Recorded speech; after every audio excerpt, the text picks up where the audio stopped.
Hello, ladies and gentlemen, welcome back. This is Force with some more Friday Night Magic. Happy 4th of July. It is a hot day, and we'll be playing the Firewave deck today. How appropriate. This actually just so happens to be the next deck in our lineup, so there you go. This opening hand is alright, but we got a lot of heavy drops, like 4+, which I'm not really too keen on. I think we'll draw a new hand. I don't want to drop this. I don't want to drop down to 6, so we'll keep this hand. I'm just looking for some really good starter cards, some strong. So here's the idea. This deck is all about direct damage. It's all about burn. I started off with the Grim Lavamancer. It's just a 1/1 for 1 by itself, whatever. But I can tap a red, tap it to exile 2 cards from my graveyard and deal 2 damage to a creature or player. So the idea is I'll be using burn spells to kill his creatures to deal damage to him, and then I can take those spells after I've used them and they're my graveyard. I can then take those spells and hit him with them. He's running green. I don't think there's a great chance that he will have mass removal, so for that reason I will play my second Grim Lavamancer. We're not going to play Fauna Fortune. That'd be stupid. I'll show you what that is in just 1 second. Yeah, we're going to hit him for 1.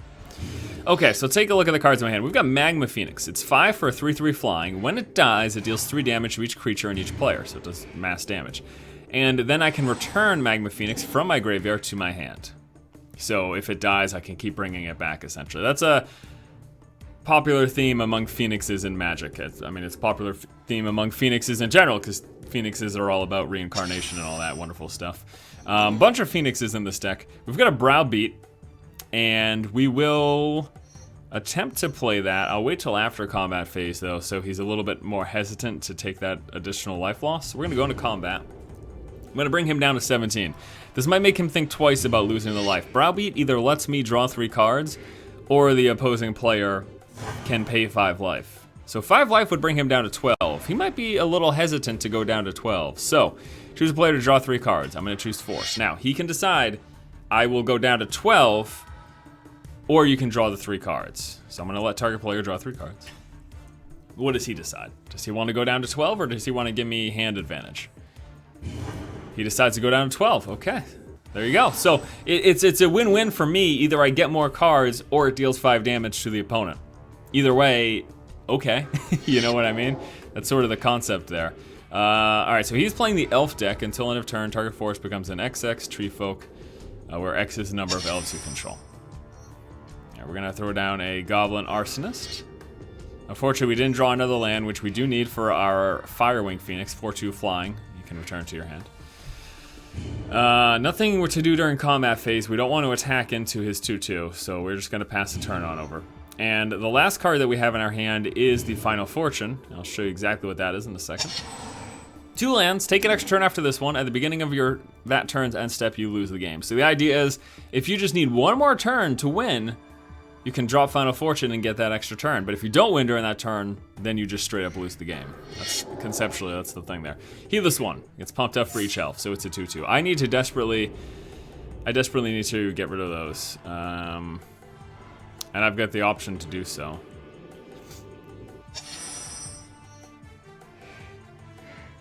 Ooh.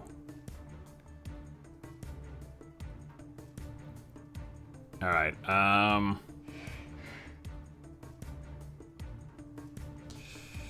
Boy, oh boy, oh boy. Oh, huh. I think I know how to actually kill both of those with the Flames of Firebrand. If I do 2 damage then 1 damage, this would become a 1/1, and I think it would just die from that. We're going to Flames of Firebrand. If it works the way I think it will, because the damage will be persistent until the end step, this should kill both of them. So it's 3 damage divided how I choose. That's what this card is. So we're going to do 2 damage to this. It's going to kill that. It'll deal 1 damage to that. That becomes a 1/1, and then that dies. There you go. Perfect. Now that allows me to attack with all 3 creatures. Perfect. I'm glad that worked the way I thought it would. The one thing I wasn't sure is the creature damage lasted until the end step of the turn, or if it wasn't just until the end of the phase. Yorga Warcaller. He's going to play with 2 counters. That's annoying. It's going to make it a 3/3. However, he's down to 9. We don't have any more direct burn right now, which is kind of a bummer. And we only have 2 cards in our graveyard, so we can only ping for 2 damage. Okay, so here's what I'm gonna do. I'm gonna attack him for 1. And we're gonna do that just with the Goblin Arsonist. So we're gonna move into combat phase. Attack for 1 with the Goblin Arsonist. Let's see what he does. He should let it go through. He really should let it go through. Oh, that was stupid. Okay. So we're gonna let that damage happen. That's 1 damage, okay? And then I'm gonna choose to deal the 2nd damage from that creature dying to him, okay? And then I'm going to exile 2 cards from my graveyard and deal 2 damage to him to finish him off. And we will exile, it doesn't really matter, I don't have any graveyard fetch. Unless you exile a Phoenix, then that would be concerned, but we're just gonna exile these 2. So we get 1 damage to him, bringing him down to 8. We kill his 3/3 creature. He's down to 8. I can't win next turn, so I'm not gonna Final Fortune, because I just don't have the damage in my hand at the moment. So we're just gonna pass the turn over. Clearing the board, dealing damage to the opponent, that is what this deck is all about. Getting the Phoenix in play will be a pretty big boon for us because he does not have any flying creatures or reach creatures. He might, actually there should be some reach elves, but I don't believe he's got any flying creatures in that deck. Spire Tracer can't be blocked except by creatures with flying, which we are gonna have. And then he's gonna play tap 5 untapped elves you control. Put a 7/7 green elemental token with trample on the battlefield. That doesn't matter. He doesn't even have 5 elves in play. We're gonna play our 4/2 Phoenix, flying. If he cannot kill this turn, then we win the game. So if he cannot kill this on his, if he cannot kill that 4/2 flyer, then we win the game, because we're gonna hit him for 4. We will Final Fortune to take an extra turn. We will hit him for another 4. The only thing that'll throw, so let's see what he's got here. Timberwatch Elves, that pumps up a creature based on the elves that you have. The elf deck is actually really awesome. I love elf decks, thematically and everything else. Okay, so he ended up leaving the game. Obviously realized he lost. The AI is going to hit for 2. We just let that go through. He's going to play a Taunting Elf. And that's that. Okay, so we win. Here we go. First things first. Yep. First things first, this combat phase,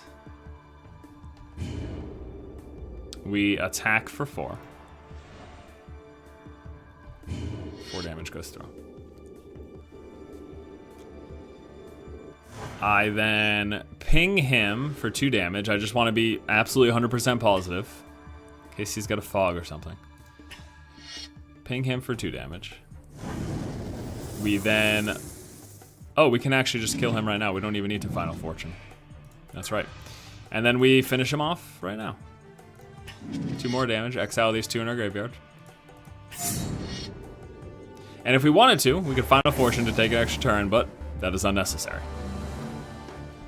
And now on to game number 2. This opening hand, it's not phenomenal, but boy oh boy, I love Chandra's Phoenix so much that I think we might just take it, especially since we get to play first. We're gonna keep it. It's not an amazing hand, but Chandra's Phoenix, it can seriously just win you games by herself. If I could have 4 of these in the deck, I would, without a question. It's 3 lands for a 2/2 flying haste. Haste means it can attack as soon as it comes into play. There's no delay. Whenever an opponent is dealt damage by a red or instant sorcery spell you control, you may return Chandra's Phoenix from your graveyard to your hand. So basically, it just keeps coming back, plain and simple. We've got the Flame Slash to deal 4 damage to target creature, so we're going to use that as some creature removal. And we're not going to get rid of this. This is a Doomed Traveler. It's a 1/1. When it dies, it gets replaced by a 1/1 flying token. So we're going to try to not kill that, because it doesn't really... We can take that 1 damage. Unless he makes it huge, just not going to worry about it. Is he just playing out his phases? Is he going to throw... Okay, here we go. I was going to say. So he's running life gain. It's going to offset our damage a bit. This will be an interesting matchup for us. It's going to offset our damage quite a bit. Now, we're not playing a ton of creatures, so he's not going to get a ton of advantage from that, but... so, Soul Warden. Whenever a creature comes into play, he gains life. So one of my creatures, one of his creatures, whatever. He will be gaining life every time a creature is dropped into play. His deck has a lot of creatures to put in play. And if my deck had a lot of creatures to put in play, he would be getting a ton of life. But I just so happen to be running very few creatures and a lot of direct damage, so that is a good thing for us, at least. Gather the townsfolk. Alright. So we're going to be killing a bunch of those very soon. We've got the Cone of Flame. I don't want to use a Flame Slash on one of those 1/1s because they're tiny. I'd rather save it for a bigger creature. I don't really want to use a Disintegrate on one of those 1/1s either.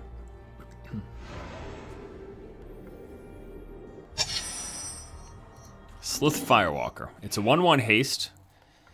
When it deals combat damage to a player, you get to put a 1/1 counter on it.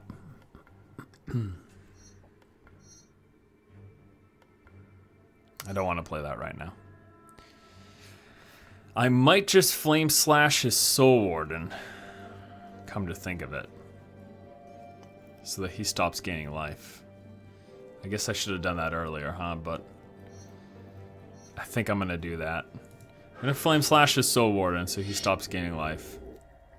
And we're gonna pass the turn. Excuse me, we're gonna go into combat. Bring him down to 19. Now, next turn, we're going to have the Cone of Flame. I'll show you exactly what that does in just 1 second. We could play this and just not attack with it. Well, we already skipped our combat phase anyways. I think we'll do that. We'll just play this right now. So next turn, we could potentially clear all of his unblocked, untapped creatures. And then hit him with a Firewalker, pumping it up. Alright, so Cone of Flame does 1, 2, and 3 damage, divided how you choose. So long as it doesn't play anything with more than 3 health, we'll be able to kill whatever else he drops in play. Which he's got a lot of small creatures in his deck. Alright, so we're going to let this all go through. Take 3. It's going to be a close game.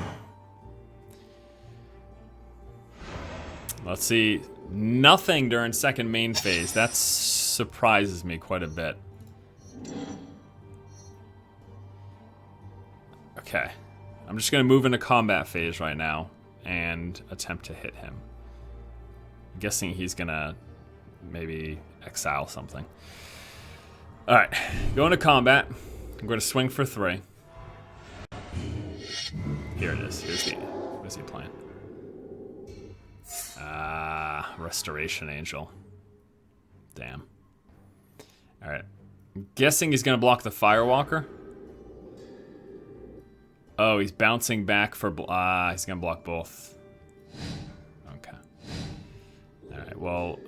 This sucks, but at least we're gonna be able to finish those off. Okay, so come second main phase. 1 damage is going to that.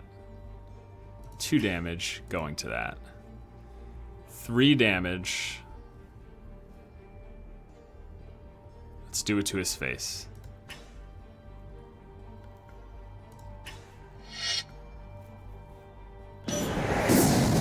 We get back our Chandra's Phoenix as a result of playing a red instant or sorcery spell. But that sucked. I figured something was going to happen. I thought it might have just been a path to exile, but... I think I need to disintegrate this thing. Am I going to have enough mana to do both? Yes, I will.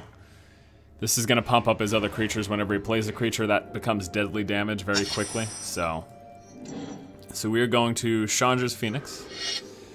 We are going to disintegrate his 2/2.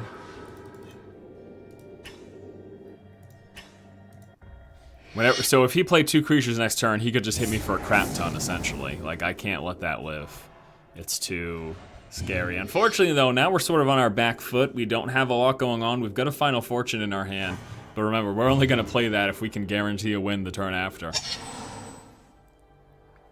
So I feel like this is going to be a loss. I don't see the likelihood of us winning this game as being very high.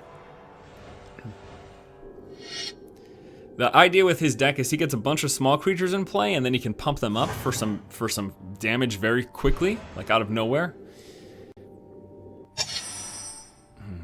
Drawing more lands is not what we want to see. Not at all. If I think he can win the turn after next, which he would probably be able to, if he can't win this turn, which he might be able to, we'll find out. But if he doesn't win this turn, then he'll probably win the turn after this one. So I think I might have to Final Fortune. During your turn, your opponents can't cast spells or active abilities of enchantments creature. Oh my gosh. That's unbelievable.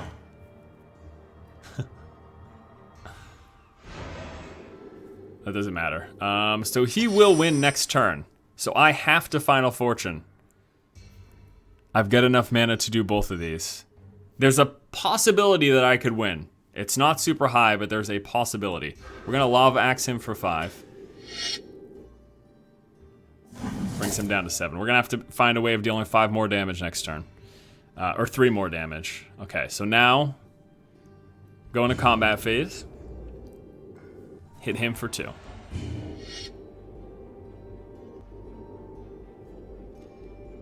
Five. Then we Final Fortune. So we need 3 more damage from our top deck. That's it. 3 more damage. No! That's only 2 more damage. So close. Actually, I can't even do that right now, so it doesn't matter.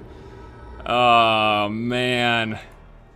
Yeah, it doesn't. That's not even 2 more damage. I can't activate that right now. So, oh well. We were gonna lose next turn, so the Final Fortune was the right play because he had Fatal for us. So, oh well. C'est la vie. And now on to game number 3. This one's all right. Actually, I'll take this. Yeah, I'll take this. Start off with the Arsonist. We've got 2 Browbeats, which either means card draw or he's losing 10 life. So, either way, I'll be fairly pleased. Yeah, we're going to be playing against the Blue Fairy deck. Got to worry about Counterspell with this matchup, unfortunately.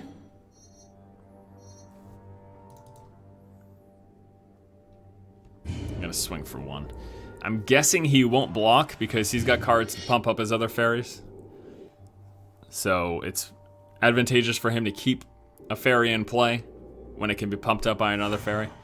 Or he's got cards where he needs something else in play to even be able to play it in the first place. So stuff like that leads me to believe that he would not block in that situation. It also, of course, depends on what he has in his hand and whatnot, but as you can see, he didn't block. So he's going to swing for 1. Going to be throwing down Browbeat next turn. Then the second mana comes down, and he plays an Inspector, which forces him to bounce back a fairy, and which he can then replay it.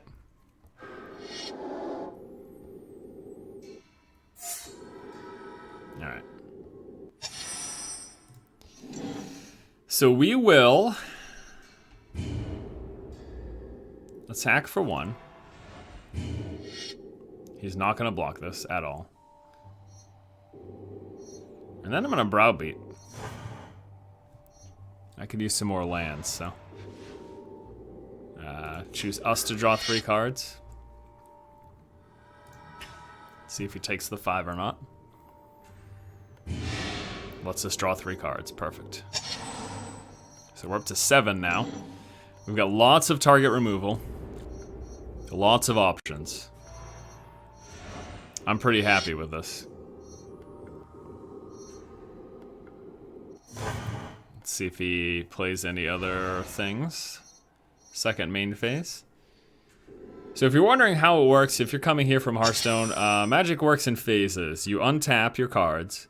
You get an upkeep in which anything that triggers during upkeep phase can go through.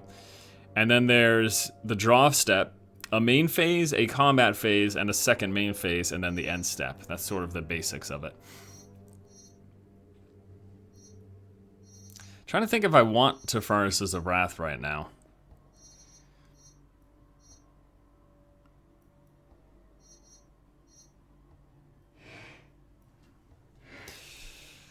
I mean, it means we're going to take 6 damage next turn. I don't think it's worth dropping a Furnace. I think it's too risky. I'm going to attempt to kill one of his creatures, though.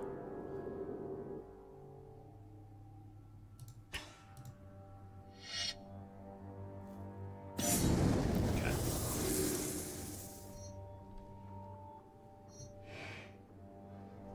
And then I'm going to start the clock ticking with the Sulfuric Vortex. It's going to deal 2 damage a turn to each player. At the beginning of each player's upkeep, that player takes 2 damage from Sulfuric Vortex.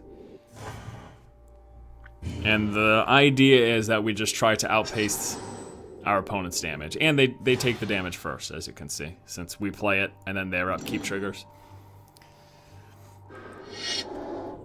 Okay, he's going to draw a card, plus he gets a Cipher, so he's going to be able to continue to draw cards until we kill that, which will be... next turn, we're going to kill it.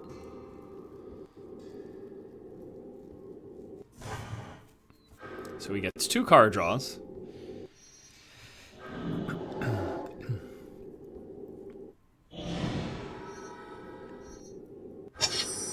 We take damage during our upkeep. Okay, so we don't have a single removal.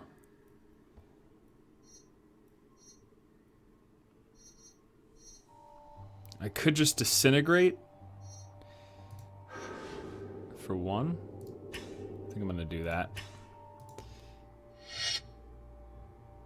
And then I'm going to attempt to browbeat again. So this is once more, I gain 3 life. Or excuse me, I draw 3 cards or he takes 5 damage. He lets me draw the cards again. Beautiful. Now next turn we can Furnaces of Wrath plus Searing Spear. And that could let us lead into a victory with Sulfuric Vortex. So that's going to be 6, 8, 12. Yeah, that would be 12 damage if all goes through. Ah, Hands of Binding. Shucks. Means I can't attack with that next turn.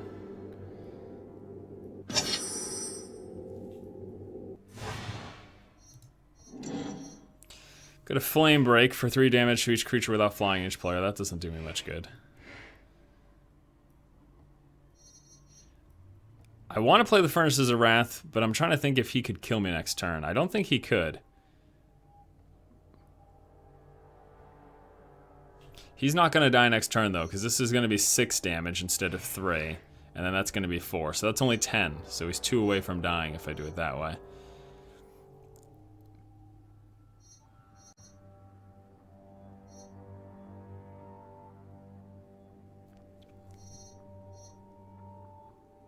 So then he will be able to deal me 2 damage with this. And then I will take 4 from that. So he would have to find... He would have to find another 5 damage. Or like 2.5 damage, you know what I mean? Like, I'm not sure if he could do that. I'm gonna try this. Okay, Furnaces of Wrath. Searing Spear him for 3. Which turns into 6. And then his turn. He's going to take 4 during his upkeep from Sulfuric Vortex. Now the question is, can he push through that little bit of extra damage? It's actually possible. He might be able to win here. Because we're going to take 4 damage during our upkeep. He's going to draw 3 cards. Hit us for 1. Which is 2, because of Furnaces of Wrath. So we're down to 9. He gets to tap another creature, which whatever. He's gonna Hands of Binding my creature again. My upkeep happens. We take 4, we're down to 5. And now we just need to do direct damage to him. Let's... 4, 5, 6. Okay, so whichever one of these go through will win. So we're going to attempt to Flames of Firebrand. 1 damage. damage to him. And then damage to Lords in Paradise. If it resolves, we win. And it doesn't look like he has a counterspell, so we win. And that is going to do it for this week's episode of Friday Night Magic. Let's wrap things up by taking a look at the deck list here for Firewave. 2 of the Grim Lavancers for direct damage by exiling cards in the graveyard. The Goblin Arsonist, it's just a nice turn 1 play. If he blocks it, you can push through another 1 damage, which is good. Bunch of Burn, we've got Disintegrate for X damage to a creature or player. Pillar of Flame for 2 damage to a creature player. If a creature dies this way, it is exiled instead of going into his graveyard. Flame Slash for 4 damage to a creature. Slith Firewalker would probably run 2 to 3 of these if that was an option, but we only have 1 because that's all we have access to. Reverberate for doubling a card, or excuse me, copying an instant or sorcery card and choosing a new target for it. So if we have a card that deals 5 damage, we can reverberate and pick another target with a copy of that spell. Or we can even copy an opponent's spell and give it a new target. Final Fortune, take an extra turn. If you don't win during that turn, you lose the game. Searing Spear for 3 damage to a creature player. Chandra's Phoenix, amazing card, 2/2 Flying Haste. Comes back from your graveyard to your hand when you play a red instant or sorcery spell, which you will be doing a lot of. Sulfuric Vortex to deal 2 damage a turn to each player. This is especially helpful against life gain decks because it prevents life from being gained. We got the, Flame Break, which can deal 3 damage across the board to all creatures without flying and each player. Creatures who die that way can't be regenerated. Flames of Firebrand for 3 damage divided how you choose. Browbeat, either you get to draw 3 cards or the opponent takes 5 damage. Firewing Phoenix, a 4/2 flying that you can return to your hand. Furnaces of Wrath to double all damage. Chandra's Outrage, 4 damage to a creature, 2 to its controller. We've got the Magma Phoenix, which does 3 damage when it dies, then you can return to your hand. Fire Servant, this is like Furnaces of Wrath, but it's just for your spells. So it doubles the damage from red instant and sorcery spells that you control. 2 of those. Cone of Flame for 1, 2, and 3 damage divided how you choose. Lava Axe, 5 damage to the opposing player's face. And then Inferno Titan, it's a 6/6. You can pump it up +1/+0 until end of turn. And when it comes into play or attacks, you get to deal 3 damage divided how you choose. And that is the deck, guys. Thanks so much for watching. Hope you have a fantastic weekend, a great 4th of July if you celebrate it. Either way, have a good day. I'll see you guys later. Keep watching and keep owning.